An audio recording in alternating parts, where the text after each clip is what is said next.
CrowdIt and about the crowdfunding industry and what we're up to now. So for those of you that I haven't met, my name is Jason Graff. I am the co-founder and CEO of CrowdIt.com. So here's just a little bit of information. It's going to go quick. I want to give you first a status update on the crowdfunding industry as a whole. Really, what's changed in crowdfunding in the last year? To be honest, not a whole lot. We're still dominated by the big three.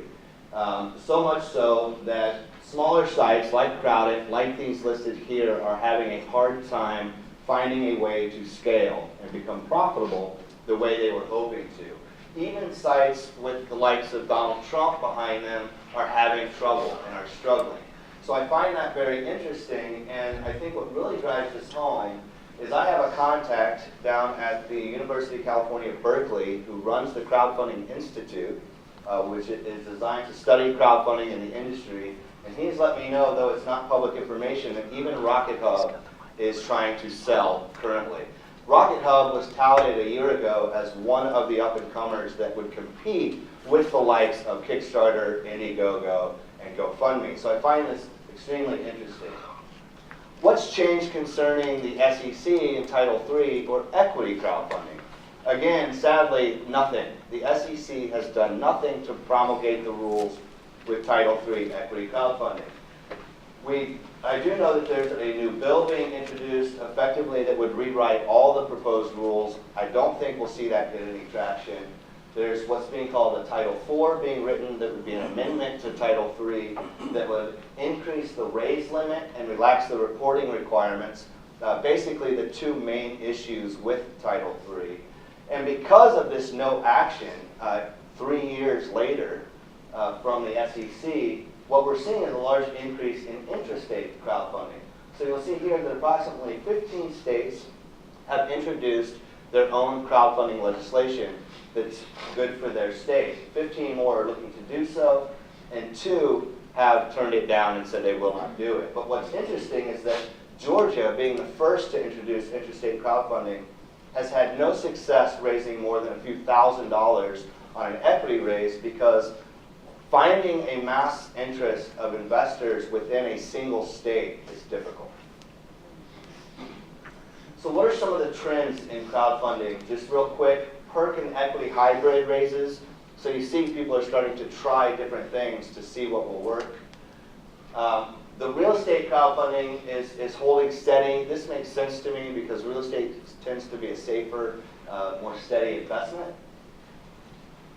Simultaneous country raises. So individuals are starting projects on a site here in the States, and then simultaneously they're running those same projects in other countries to try and expand their reach and expand their dollars earned. And then finally, or not finally, but large raises currently. So when we see the $2 million, the $3 million, $4 million raises, those are no longer being ran by single entrepreneurs that are getting lucky. These are being ran by large, sophisticated ad agencies. And then finally, corporations and universities are really getting on board, and that's evident here with Dodge Dart, Honda, even Coca-Cola. What better way to brand and market and expand your market share than through crowdfunding when you can raise money at the same time? So those are some of the trends that are happening in kind of this current state of the crowdfunding industry. So what's new with CrowdIt? Well, first of all, I think the newest thing in my life personally is that I have a new CFO in my life. Chief Feeding Officer, also known affectionately around our house as the milkman. But back to business, we've been concentrating in the last few months on white label solutions. And I think I talked briefly about this last year when I presented, but we launched with MSU several months ago, which was a fully customizable white label solution for the university. And they've seen a very high success rate, basically, in my opinion, because they have a built-in network that turns over every 4 years. And it's been great. It's been a great way for them to reach a new demographic and a younger alumni and get them to start thinking about giving. They've been able to raise over $41,000 on 16 projects with an average donation amount of $145, which is pretty incredible. And here are just some of the projects, and you'll see a lot of them are hitting nice numbers. Most of those are still currently running, and it's going quite well. So we're focusing on that quite a bit, and we're looking to get into other universities. I won't name names, but I do have a meeting next week with another local university. So that's one area of focus for CrowdIt. How are we going to resurrect the consumer side? We've had a lot of difficulty getting good projects. I mean, we've had some good projects, but it's not consistent, and it's not doing near what we thought it could do. You might remember, hopefully, that one of the differentiators for CrowdIt is that we have a third user that we invented called a suit.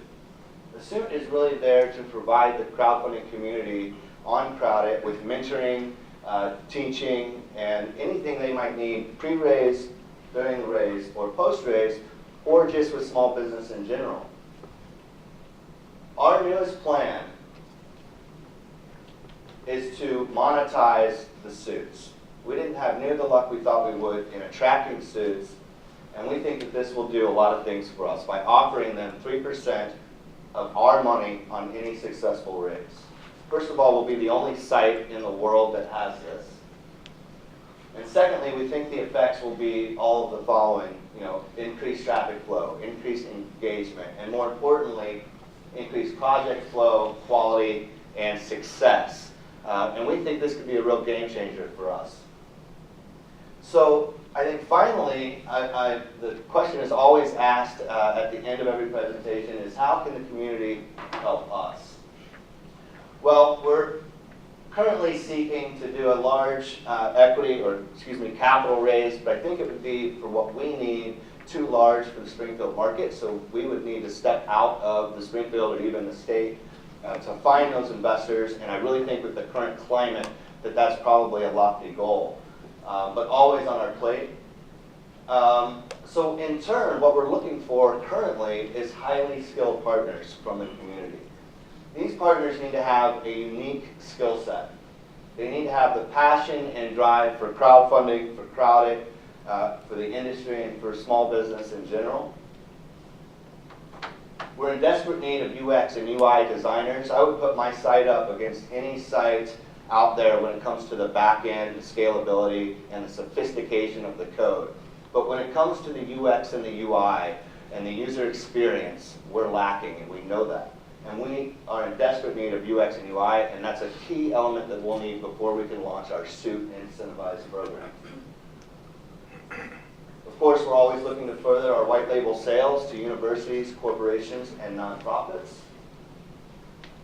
And then better project and hardware procurement. I say hardware because if you have a project that has something tangible to give as an incentive at the end of that raise, they do much better than those projects that don't. And we don't get a lot of hardware, unfortunately, out of the Midwest.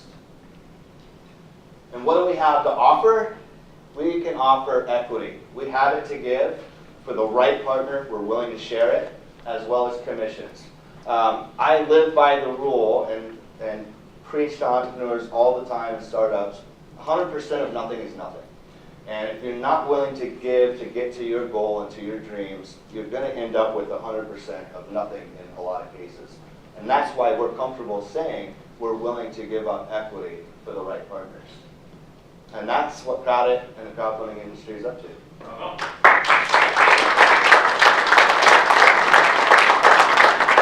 You can just throw up your hands if you have a question. So when you partner with the university, what is your goal for the amount of funds raised annually by partnering with them? We don't have one. You don't? Okay. It's up to the university. I think their biggest goal, and they didn't have a set number of goal, their biggest goal was how can we find a new way to engage alumni 25 to 35 that aren't thinking about giving up part of their paycheck yet back to the university. And this was a perfect way, and it worked out brilliantly. And then one more.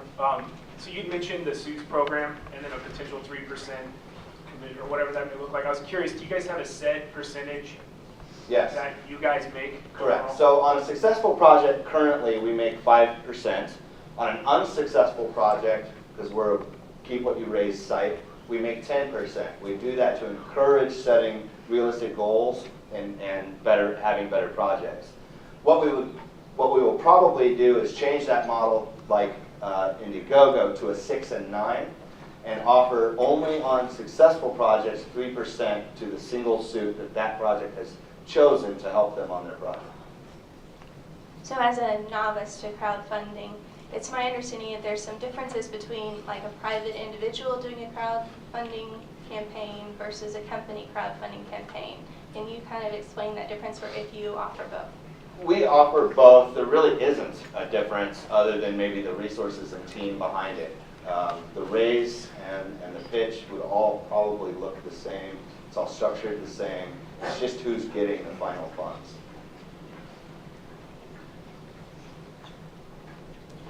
I was just going to ask, is there an ideal project that's suitable for crowdfunding, or is it? Nope.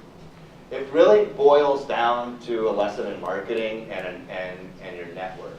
I mean, if we were going to compare projects, then I would say, yes, something with hardware where you have something tangible that you're building that you can give as a reward or incentive at the end is going to do better than something where you have nothing to give, but that virtual high five on the internet or on social media.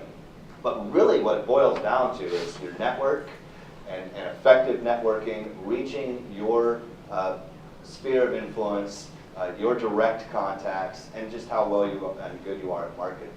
Jason, maybe a better way to ask the question is, what's not crowdfundable?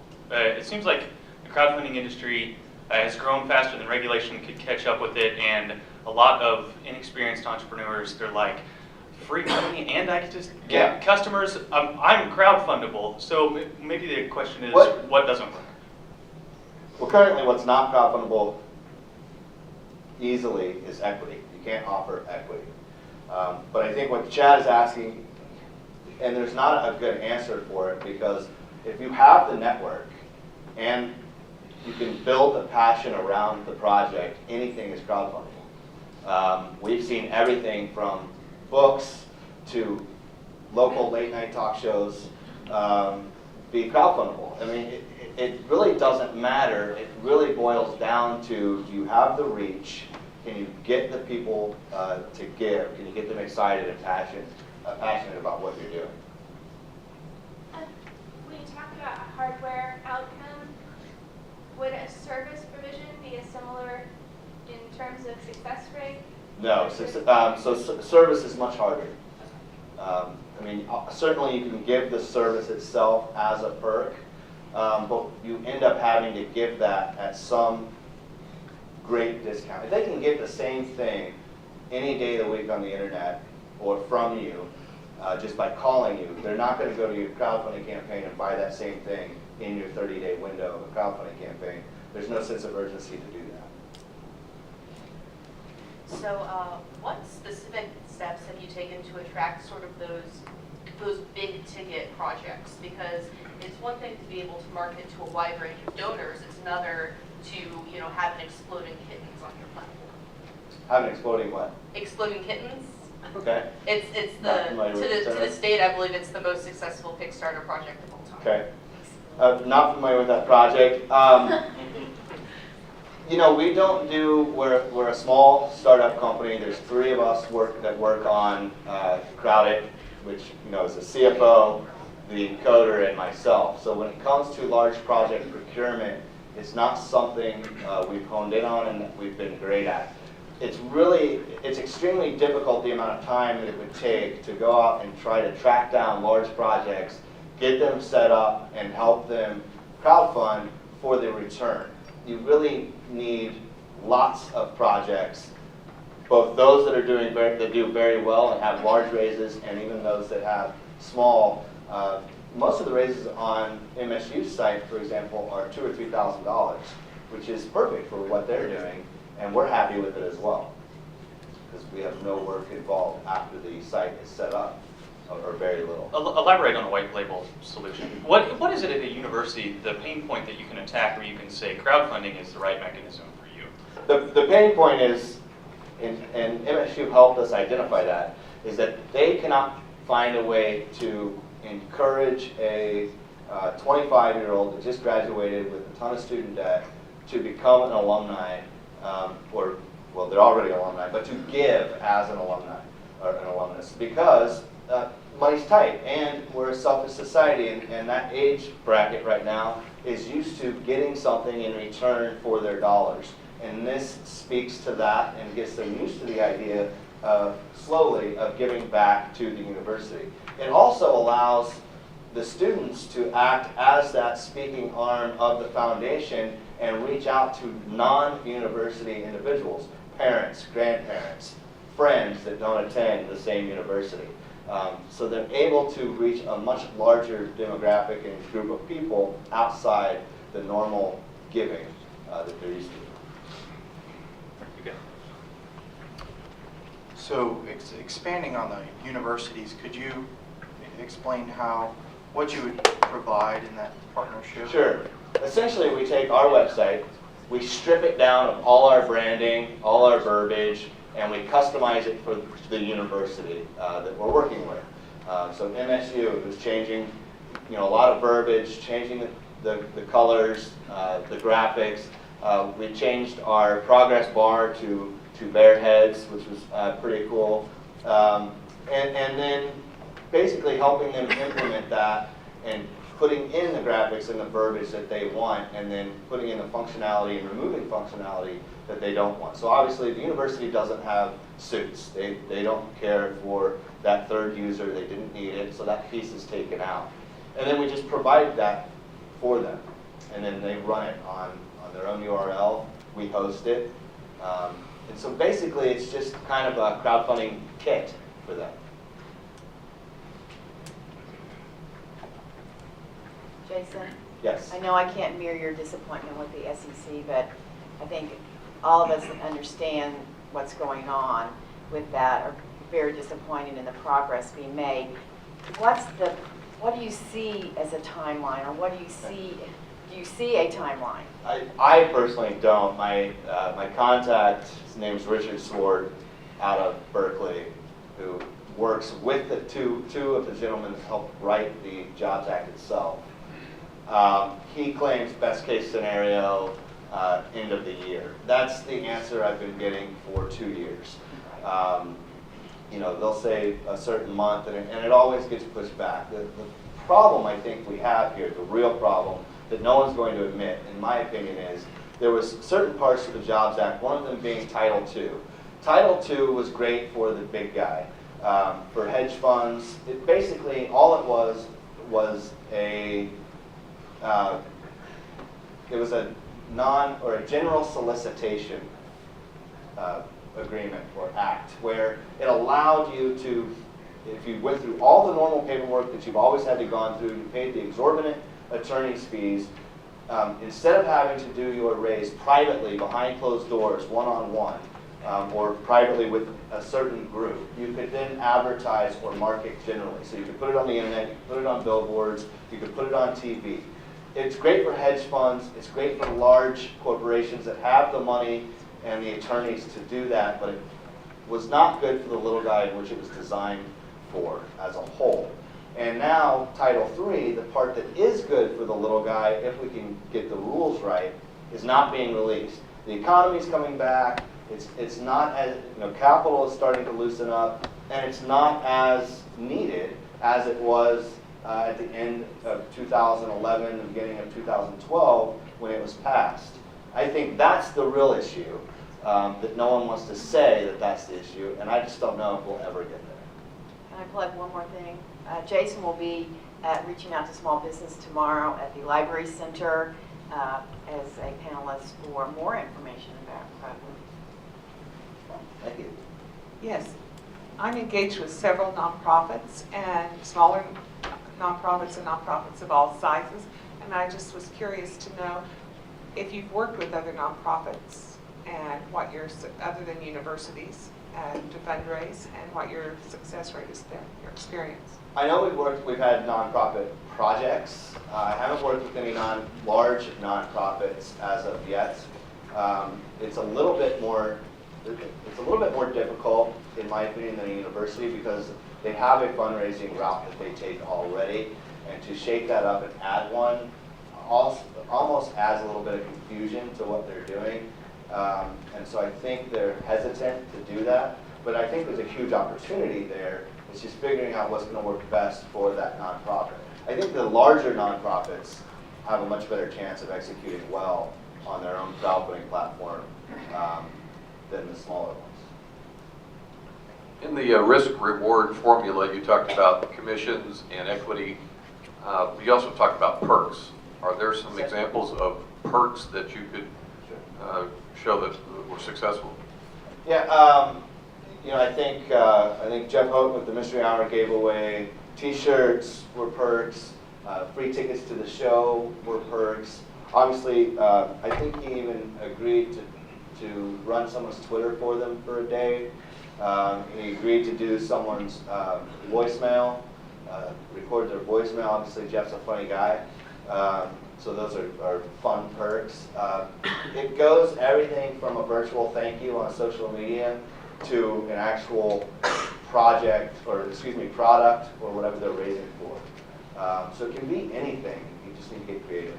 Tell me about the strength of the novel perk. The $1 donation that can oftentimes actually end up being a huge chunk of a crowdfunding campaign. Absolutely. I mean, we encourage what we call a menu of rewards or perks because you don't want to exclude anyone. You may have someone that wants to be a part of it. They want to feel like they're a part of it. They want to help.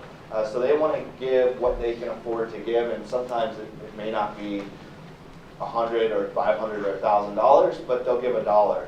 And you want to reach as many of those, obviously, as you can. So a novel perk like a virtual high five on Facebook or LinkedIn or Twitter can sometimes be pretty lucrative in the long run. So you mentioned a 30-day timeline. Can a crowdfunding project be fluid or dynamic? So let's say the project initially is fairly small, but there's a much larger end goal. And can you build it to be kind of in steps? Absolutely. In fact, it's a great way to do it. If you can run a project in stages, even running 3 separate projects for the same end goal or same mass project, what you can do is you can build on that first one, deliver on your promises that you made in your campaign, and that's going to build trust, and now they're more likely to not only get involved in the second one, but then recommend that project to other friends because they know, hey, I didn't get burned on the first one, so now I don't mind talking about it to other people. If equity were to be allowed in crowdfunding, would you guys have a way to compete with some of the larger crowdfunding websites? Would we compete? Yes. Would we have a way to compete? We don't know. They've got a lot of dollars behind them. So during the campaign, what I've seen is a lot of times people will start with a number that is not, or a goal that maybe is not, that they undershot, and that they build and they're scrambling and maybe underestimating how much could be given. What would you recommend for setting not just the goal that you need, but when you're starting to exceed that?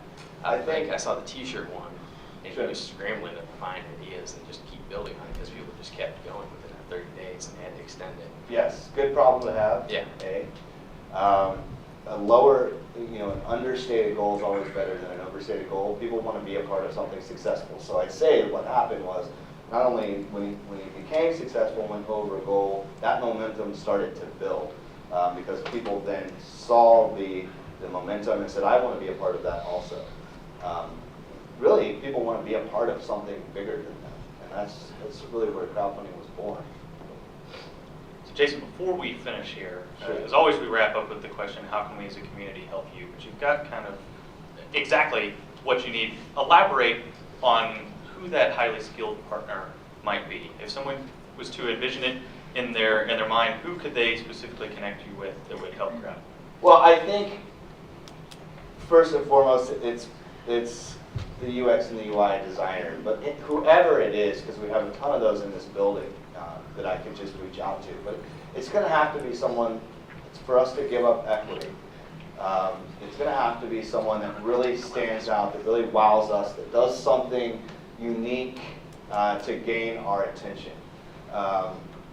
But certainly UX, UI designers, great salespeople that had contacts to universities, Rachel Anderson, would certainly be open. We would be open to commission-driven arrangement through contacts with other universities that may want a white label solution, corporations or nonprofits.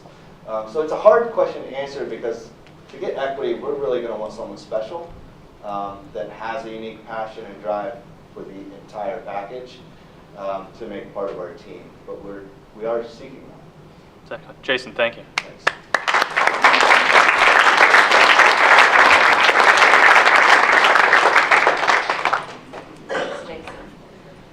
We have a few announcements this morning. We've got the Big Data Dance Forum coming up next week, March 17th at the E-Factory, $135. Get this one. Stand up. Building the Ultimate Business Plan is April 15th and 16th for the Small Business and Technology Development Center. And then we've got the Investors Group March 19th over at Pasta Express at 6 p.m. MATA March 19th at 4:30, and Foot Pursuit March 28th at 3 p.m. Our next presenter is Adam. He is from here. He's a native of Springfield, but he lives in Kansas City. I think he has a really awesome product. We were talking about it this morning, and I'm excited for him to present. So, without further ado, Adam, there you are. All right, that's me. Can you guys hear me okay? Sweet. Live? Hi, thanks for coming out today. My name's Adam Benton. I am from Springfield, Missouri. I now live in Kansas City. I've been there for about 7 years now, 6 years. But it's fun to come back here and speak at 1 Million Cups. So I started a journal called the Acts of Good Journal, and I'm going to let the video speak for itself real quick. So play it.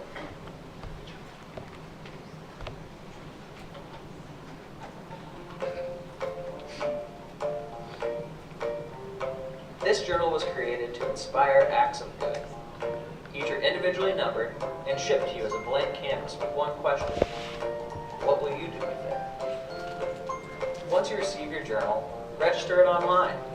This is the only way to receive it back after all 12 acts have been completed.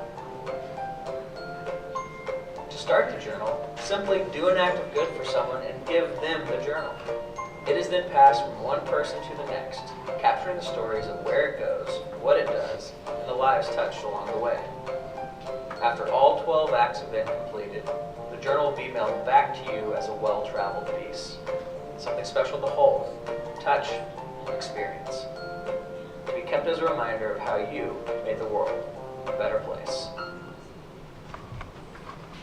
So there you go, the Acts of Good Journal. Thanks.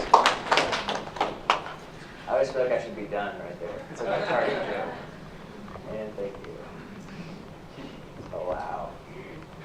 All right, so today I'm going to talk to you about the journal, the reason behind why I started it, the kind of how it works and where we're headed. So the Acts of Good Journal was created really to inspire acts of good. But I think as any entrepreneur knows, there's a lot more than that. For me personally, I wanted to create and sell a lifetime product. I wanted to have a fun work-life balance that was creative and exciting. I wanted to increase our annual household revenue. That's what everybody's here for, right? I wanted to meet amazing people. I wanted to step away from devices and spend some time with a pen. It's kind of tough in this society we live in to always be on a device. I wanted to connect people and communities in a unique way. I wanted to show that a single act of good can change the world. It's pretty grandiose, but something that we kind of believe in. So I want to recap really how it works for the video. So in my own speak, you buy a journal. You do an act of good. Oh, you register it online.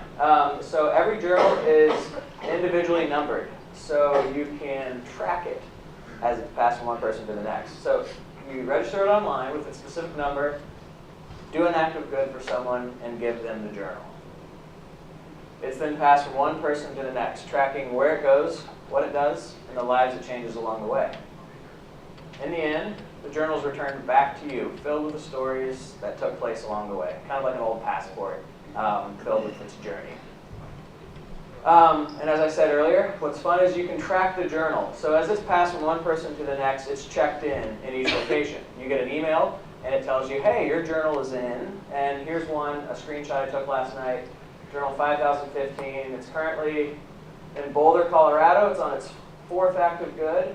It's traveled 583 miles, and it's been away from me for 26 days. So whether you're doing this with a wife, a friend, on your own, your kids, it's kind of fun when you get an email and you say, it's in Boulder, Colorado, and you kind of have that opportunity to experience have the thought of what it's doing and why it's there, and do I know anyone in Boulder, and what degrees of Kevin Bacon have we reached so far? So let's talk about the business. Business is pretty straightforward. We have 2 forms of journal sales. We either sell it at actsofgood.com on our website, or we sell it in retail stores. When we're at MSRPs for $34.95 at both locations, being online or in retail stores. And we wholesale it for $19.22. Really straightforward there. We also offer what's called name-dropped journals, kind of a white label, as he spoke of. We're working with a camp right now that they want to offer this to all their campers. And so we're white labeling a journal for them. So whenever they pass it out, it continues to bring advertising credibility to the camp while still creating acts of good throughout the world. Continues them to have that we call camp high for a little while longer. But I think it works a lot with other types of entities, whether you're a bank giving this out as a holiday gift or, you guys get the picture. And we do sponsored acts of good. Consider this like a monthly calendar. We have 52. Each week we come out with a new featured act of good. A lot of times people come to our website and try to identify, well, what is an act of good, or how to get inspired by an act of good. And so we partner with businesses, and they sponsor a simple act of good. So we do it in 2 ways. One are our featured acts. So here's our website right here. You can see one is the Hello Happiness Card Company, a really cute card company, and they just said send a happiness card. So it's a really simple way for a business to apply that good equity without having to apply too many resources towards that. So some of them are share the outdoors with the Meridian line, or we sent out flowers to unsuspecting people for Studio Dan Miners in Kansas City over Valentine's Day. 6 women were surprised with flowers. So it kind of matches the brand creativity, and it also gives individuals who are coming to our site looking for that, I guess, acknowledgement of what really an act of good is, or what can we do. It really aligns the brands well. And we also have a large email group that we send these out to each month, a list of all 4. The other is a much larger. These are our signature acts, and these are fun. These are a lot like the Studio Dan Miner one. We work with a business, and we do one a month. And we work with a business and do a creative concept with them and try to identify what it is they are trying to tell, what story it is they're trying to craft. So Studio Dan Miners was trying to craft that they are a floral shop. They are friends of the community, and they really wanted people for Mother's Day to remember them to buy flowers for mom. So looking in the future, they decided that Valentine's Day was a good day to create that awareness. And so we came up with them a creative concept that we posted on social media and said, hey, who deserves a random act of good for Valentine's Day? We received about 150 stories, and we chose 6 that varied across Kansas City. And we had a film crew, and you guys can go on our website and see the video. And it was a lot of fun surprising these women for Valentine's Day. This is with a bank in Kansas City that we're working with right now about doing an installation in each of their banks. Think of it where a silent auction meets acts of good. So we're going to create these box-like mechanisms within all of their bank branches, and underneath it, it will say couples massage, or a $250 gift card to Michael Smith, season tickets to Sporting Kansas City. And instead of like a silent auction, instead of buying it, you're nominating someone who you think deserves a 2-hour massage. And so it really crafts a fun way for people to want to go into their banking when they're there, to have a unique experience, and to see that, oh, they are a good, equitable brand in the community, but they don't have to waste time or energy putting this together. It's a really affordable way for them to do so.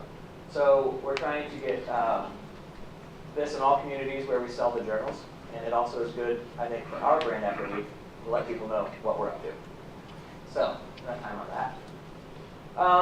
So what's next? Here are some of our goals. Our goals are we try to make them very attainable and straightforward. Right now we're touring the country, city by city, and growing to be in 200 retail stores by the end of the summer, by August. Right now, we're in about 15 in Kansas City. We're in a handful in Denver, Dallas, Portland, and Nashville, and now Springfield. We are now in a couple stores in Springfield, one of which is 5 Pound Apparel. I think everybody knows them in this town. So we're growing in retail stores. Brand development is also really big. Social media development, trying to get people to understand what we are just by name branding alone. A big next step for us is publisher with distribution. Right now, this is a very organic growth, and it kind of blends in with the 200 retail stores. We've worked with a couple publishers to see what that looks like, and we're interviewing a handful right now. We'd like to say in the next few months, we would have landed a couple publishing deals that hopefully make sense to us, and we can identify where we want to go. And then fill the sponsored acts calendar. That's a sales side. That's unique to us, because having those conversations outside of book sales is difficult, especially for an operation of 1.5, the other half being my wife. Yeah, that's what we're up to. I'm wondering where I go from here. How can you help? We can talk about that after, I guess. Sure. So that's the Acts of Good Journal. Bravo.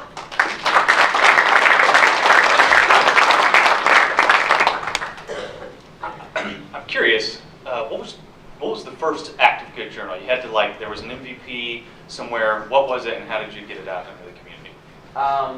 Well, the first one that we did was #1, and I gave it to my wife. And we got married at a restaurant in Kansas City called Westside Local.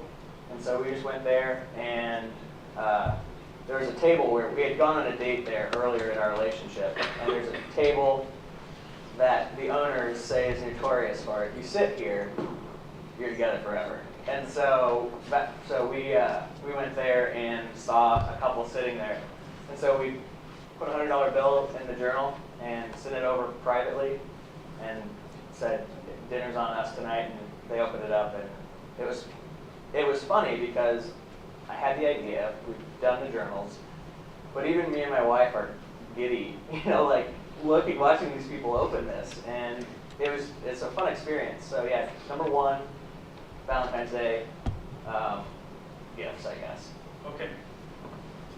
Hey, Adam, good job. Hey, Philip. Springfield, you know everyone, right? So I was just out of personal curiosity. You talked about touring, Yeah. kind of across the country right now, and I was wondering, are you utilizing the 1 Million Cups network? Absolutely. To do that? I think Well, kind of. So 1 Million Cups is a great organization. Kansas City was our first one, and we thought Springfield would be a great way to do it. And so, yeah, we're going to want to use some of them. It's in 67 different communities across the country, but some are very popular, like this. Some are still in their infant stages. And so we will use them in the communities where we feel as though they would benefit both of us. But yeah, so like Tulsa has a great one. But yeah, anyone who gets in the 1 Million Cups is going to feel polluted is that they have a passport program. And you can speak at pretty much any of the communities that there are 1 Million Cups. And so a few of us are utilizing that, and I think it's a really great way to expand your business. Thank you. This is awesome. It's really, really great. But my question for you is how successful is it to get these books back? Do you have a count on when they get stuck? That's a great question. So we built in a couple things that hopefully limit attrition. So the question is, how do we know the journal is going to get back to your coffee table? And so that was something that we had a really difficult time strategizing at the beginning. But But I think we put some things in place that help that. One is, as each journal is passed, it's checked in. And we put in a safeguard that if it's not checked in within 3 weeks of it being, of the last check-in, an email sends out to the previous person and says, hey, is this in the back of your car? Just seeing if you pass it on. Something kind of fun and friendly on just checking in where it is. And then beyond that, it's just, we don't know yet. We started this in December, and we think it takes anywhere between 6 to 12 months for it to really make its full round. And so we're only at about 3 right now of getting started. There's about 500 in circulation right now. So it's fun to look up and to see where they are on the chart. But I think 7 is the furthest that we've looked up of how far it's been passed along. So you kind of take that for what it's worth. Yeah. Yeah, great job. This is really exciting. It's cool to see more compassionate capitalism like this. So kudos to you. My question is, this is really easy to sell when you're, sitting down and talking to somebody and they can see it. But how do you think about your business scaling? Because, like you said, you are a 1.5 person team, and you can, trumpet this all around the country, and that's awesome. And props to you for doing that. But how do you see it scaling outside of yourself? Yeah, certainly. So that's really where a distributor and a publisher really come in. I mean, those distributors have thousands upon thousands of distribution that I don't have right now. So really a lot of it is a local conversation, getting it out there. I wish, I won't make the run for it, but we have flyers that go and like big signs and steps. And if you go to our website, it's on the home page. It's like 4 steps. Buy a journal, pass it on, follow its journey, get it back. So we try to make that as clear as day. But what's nice about this product, as opposed, I don't know, is that opposed to others? What I like about my product is that it sells itself in a unique way. Each journal touches 12 different people and gives them a gift. So every experience that someone has with this journal hopefully inspires them to say, this is cool, but I want one on my coffee table in the end. So not a lot of products have that many. I don't know, if I bought a jacket today, it's not going to touch 12 different people and say, I would like one of these. So we hope that it kind of has its own ability to sell itself, because once you're involved in it, you immediately get it. Does that answer your question? Cool. Couple questions. Do you have any safeguards as far as, you can't really patent the idea, you can trademark your brand and the sayings, but do you have any safeguards in place there from other people coming in and doing this and then basically manufacturing it on a larger scale?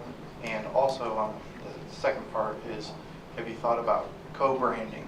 So like Coca-Cola would be somebody who could help basically build your business. 2 good questions. One, we've done what we can from a trademark, and it's really a service mark is what we have.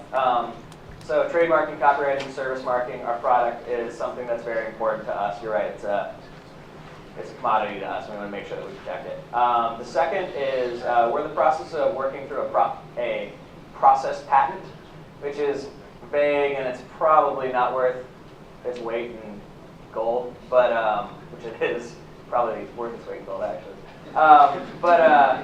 It's something that we talk about, but for us, it's getting to market, and it's getting to market as fast as possible. And we've landed a couple really good clients that I think are helping us do that. We recently are in Hallmark stores. We just got picked up by them to do in their new HMK stores, and then to be further picked up in their other product locations. So as we kind of grow and expand, hopefully we can get there. But also, it's the active good journal, so it's kind of hard for me to think that I'm going to, I guess, I encourage other people to do good in the world. So however they want to do it, I think that's wonderful. But for our specific entity, we try to protect it as much as possible. As for co-branding, that's kind of our white label approach that we talked about. There are big, grandiose ideas, like can we get this in Starbucks and have a Starbucks logo on the cover of it, and for every journal patch, you get a, something along those lines. A great distribution of being in every Starbucks store. So we hope that we can do those white labeled or co-branded journals. I think they call it name dropping in the industry. So if we can get that, it's really important to us. But I don't really, does that make sense? Are we on the same page? Okay, cool. Hi, Adam. Thanks for presenting this morning. A couple questions. Can you comment on who your main competitor is in this industry? And secondly, your price model, I saw that. It's a good margin on that. Do you have anything in your price planning for recurring revenue? For recurring revenue? Yeah, recurring revenues like monthly memberships or something like that. Yeah. Really, I probably can't answer either of your questions with a true response. No, we don't have a recurring model from a membership base. I guess one, we have our featured acts of good, and it's $250 a quarter with a $1,000 buy, and you buy one for each quarter, and we hope that seasonally you can come up with creative ways to inspire acts of good if you're a business. You want that to be a part of your brand, but really minimal in that essence. And what was your first question? I'm sorry. Nearest competitor? Nearest competitor. I don't know. This was a creative idea that I came up with, and I don't know. I've got a lot of good people around me and people who are really interested in this. And I don't know. Have you seen? I haven't seen too many competitors with this type of model. We feel like it's a really original idea, but there's always someone out there. I don't know. Anyone here in the audience aware of a competitor? Maybe the Do Good Pro, what's the t-shirt I sent you? They're selling out in California. It was like Oh yeah. Do Good Food. There were some t-shirts. Yeah. Similar, but nothing that travels. Yeah. Adam, I'm sure you've covered this, but sometimes in the morning without a lot of coffee, I'm a little slow. So could you revisit exactly where your revenue is going to come from? What are the key areas that you're looking for your revenue from? Yeah, certainly. I guess I could break that down into two. Advertising with either our featured acts or our signature acts. One of those two, partnering with businesses and having them want us to come in and help elevate their brand in the community as a do-good business. And then journal sales is really just our second form of revenue. Yeah, thanks for sharing today. This is a wonderful idea, really inspiring. And I can see that as the stories are written, there could be some really neat stories shared and some real heart-touching type things. Through the process of the journal traveling, does it ever come back to you where you can pluck out some of those ideas and maybe at some point have kind of a compilation coffee table book or anything like that? Yeah, that's a great question. So technically, every journal comes back to me, us. So in the back of every journal, there's a prepaid envelope that the last person simply pulls out, puts in the mail, and so technically, it's a merchandise return shipping label, and it comes back to us. And we did that for two reasons. One, wanted to create privacy for you. We want to make sure that your address isn't floating around. And two, we wanted to, again, limit attrition. So if this takes a year, and it was for me and my wife, we're gearing up to move off of the plaza, and we're moving into a family home now. And so what happens is you get an automated email that says, hey, Adam, are you still in West Plaza? And it's nice because I can say, no, actually, we've moved out to Leawood, and here's our new address to make sure that the journal comes back to you. So in a roundabout way, we get every journal. And yes, our goal is to look through them and to find as many good stories as we can compile, because we think that there will be a lot of stories that we'll want to track, to remember, and to create more of a coffee table book that says, here's what 2015 looked like. And actually what we're going to do technically is each journal volume will create a compilation of maybe like 100 or 365 acts of good that took place throughout it, but a fun coffee table style. Great question. How much do you think of digital sales are going to attribute? So I get the book, I do my act of good, I log on to the website. Is there a discount associated with buying my own book direct, or are you trying to focus on the distributor model to be the bulk of your sales? No, right now we are heavy in online sales because our distribution is just growing. We're now in, I think, 20 stores nationwide. We'll be growing to about 40 next month. So a lot of our sales are online. There's no discount. You'll save $3.40 if you buy it in a local store because of shipping. But other than that, we don't really care. We want people to buy them. We want to sell one in every house. So.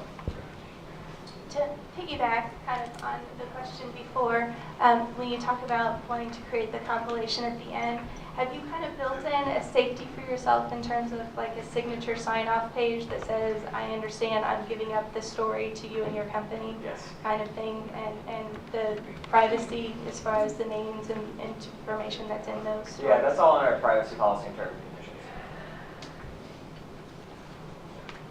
You said there's over 500 in circulation, right? How many people do you notice that it typically gets through before it really starts to slow down? Like, it gets to the 4th or 5th or 6th person before Yeah, it we kind of don't have stops that kind of moving? tracking right now. As I said, we're only on the 7th. That's a really varied experience. I mean, a lot of times, you know, it could be something that's being passed through a school, and so it's just going classroom to classroom, and that's happening a lot more faster.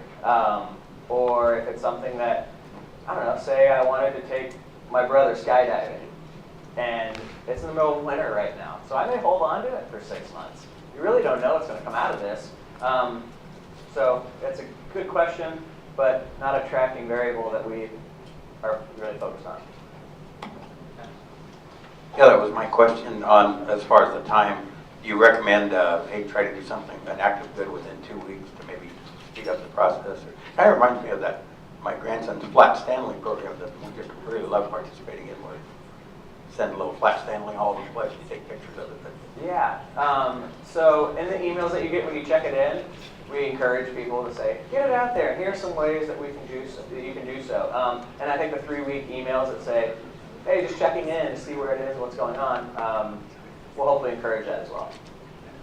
Adam, welcome back to Springfield. Hey, thank you.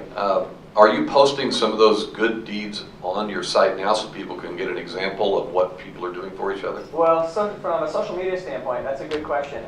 So that's kind of what the featured acts do, is it gives that example of here are some good deeds that you can do. But we have a lot of Instagram and Twitter and Facebook posts that people are hashtagging acts of good. And so it's fun to see, you know, occasionally, I don't know, my phone will vibrate and I'll look down and it'll say, well, I've got one right here.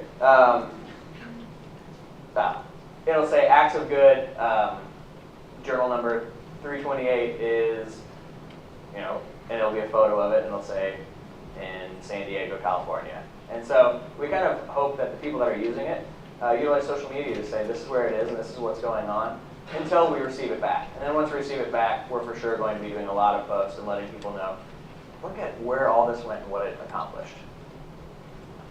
So kind of, I guess, building off of what you just said, so if I know the first person that purchases the book, they kind of get to track it along the way and they kind of know the story. If I'm the third person in line that receives the book, is there a way for me to find out what it continues to do along the line? It's a great question. And yes, everyone who checks it in is automatically added to the group. So Journal 5015 is a part of the group. And so I get an email as the person who started it to say, hey, your journal's been registered and then checked in these locations. And then 1 gets 1 through 12, 12 through 12, 3 through 12. And so after people pass it on, because that's the deal, right? You want to go, where did it go after I gave it to my cousin in San Diego? And you'll see that it's in these different locations. And it is fun to kind of continue to follow to see where it goes and what it does. But you just don't get that ending. So hopefully for us, that's the bait. You know, that's the thing that says, okay, I've got to start my own because I definitely want it back. So Adam, I'm going to go ahead and give you the chance to recap how you can help. And on sales, if it's distribution channels, maybe be specific. Who are you looking for here in Springfield? And then an opportunity to talk about your social media. Yeah, absolutely. So how can you help? Really straightforward. Buy a journal. It's a great way to help out. If you guys, we have some journals here. If you guys want to take one with you, just honor system. Go to our website, actsofgood.com, buy one, and take one when you walk out. I'm cool with that. We've got a handful out there. Retail side, like I said, we're in 5-pound apparel. There's a couple stores we're talking to, but if you know of any stores here in Springfield, probably 3 to 5 stores is what we would consider good. In Kansas City, we're in about, I think, 12 to 15, something like that right now. So a handful of stores would be great. Make sure they're not overlapping and right next to each other. But yeah, that's something that is really helpful for us and to get connections here, even though I feel like my mom emails there every day saying, here's a place to be. If you want to do a sponsored act of good, that's really helpful as well. Or if you want to do any specific name dropped or branded journals, we'd love that. The biggest thing that you can help us with, by far, in Springfield is in each community we go in, we do a social media awareness campaign. And this is really simple, but you just go to your Facebook page, our Facebook page, and invite your friends to like them, all of them, if you want to. That would be amazing. And actually, we do a social meetup that I'll talk about here in a second, where it's really the soft approach. It's this peer-to-peer marketing that says, hey, check out this Acts of Good journal. Knowledge is power, and we want people to know about it. So I did a little video here to where you can see I did it last night. So we're just inviting people right here. You just go to, this is at 1 million cups, and you can just easily click and invite people to like the page. It'll take you half an hour, but it is worth everything to us to get people to know about it. And then lastly tonight, we're doing a social media that's just meetup. That's just that. So the first 25 people is at Cast Workspace Co-op in the Farmers Park at 5:30. We'll have some beers and some water. Come and hang out. Tweet, share, follow, like, and launch the Acts of Good Journal in Springfield, Missouri. And first 25 people to come, if you're coming to introduce us socially, so inviting all of your friends to like the page and tweeting and sharing about it, you get a free journal and beer. So it's an easy thing to do. So come out tonight if you want to. You can see it on our Facebook page, information about it. And thanks so much for having me. I appreciate it.